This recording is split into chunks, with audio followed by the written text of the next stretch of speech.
So as I was watching the Where the Hell is Matt videos, at first I was just struck by their joy and their simplicity.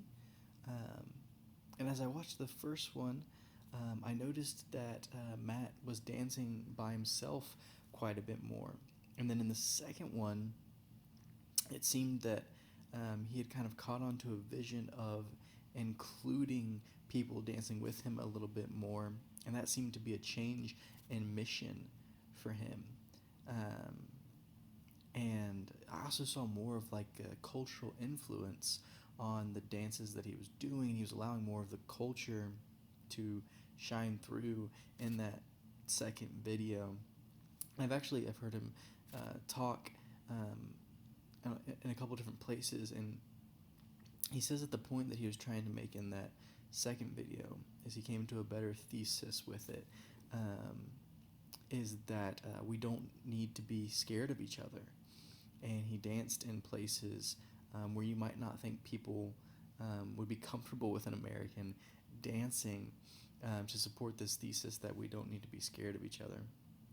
As I thought about all of those things, I was reminded of the Clemens reading, the Clemens Senmac reading, um, and how he says that um, the first step to theology is kind of waking up, this mindfulness, this attentiveness. And I think that happened for Matt in between the 2008 and the 2012 video.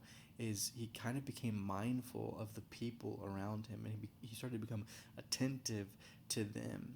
And in a way, if we kind of equate his dancing to our theology, what he ended up doing was, in the second video, he started doing local theology. Sedmak says his second thesis in the first chapter is theology is done locally. In order to be honest to the local circumstances, theology has to be done as local theology, as theology that takes the particular situation seriously. Local theology can be done with basic theological means. It can be done by the people, and it is done with the people. And I think Matt really kind of embodies that in that 2012 video, is that he turns his dancing into local dancing, and as a result you see the beauty and the diversity of those different cultures shining through as he does dancing, or theology in our terms, with the people, and he actually begins to get them involved. And I also thought of in the second chapter how Sedmak says that theology is as natural as walking and talking, and we all do theology. There is, however, a difference between explicit and implicit theology being trained between trained and untrained theologians. And again, I think this is the transition that Matt makes in that second dancing video, from just being someone who's just doing theology naturally and unaware of its consequences. And he transitions into being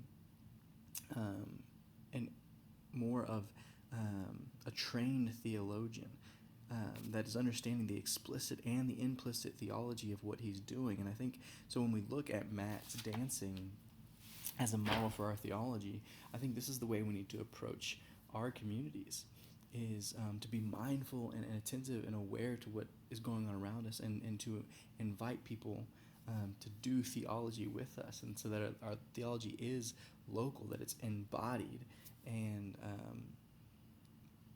when we do that, I think the diversity that we see, the beauty that we'll see, will look a lot like what Kevin Ha is describing in his video about context and diversity. And he says, I think the context of downtown LA kind of demanded diversity, but there was also this sense that it was biblically beautiful. And he says the glue that holds us together in that diversity is the gospel. And I would extend that further and say, in a framework of our course, that it's not only the gospel, but it's the Spirit of God working in our midst, working among us as we do local theology together, to bring the beauty of the gospel to the surface, to bring the truth and the hope of the gospel to the surface as we meet our communities where they are. and engage with them in that way. And this brings me finally to the Van Gelder reading. And on page 41, he says, "The Spirit creates a new type of reconciled community through accomplishing redemption and gives this community a new identity as the church of Jesus Christ." And I really think that that's what Kevin Ha is pointing to, is that the Spirit creates that reconciled community. And if we're void of the Spirit, then this idea of diversity happening and being productive, it's not a thing. But with the power of the Spirit, it becomes beautiful, and it becomes engaging, and it writes this whole new narrative that without the Spirit of God would just not be possible. And I think this brings me back to Matt's thesis, right?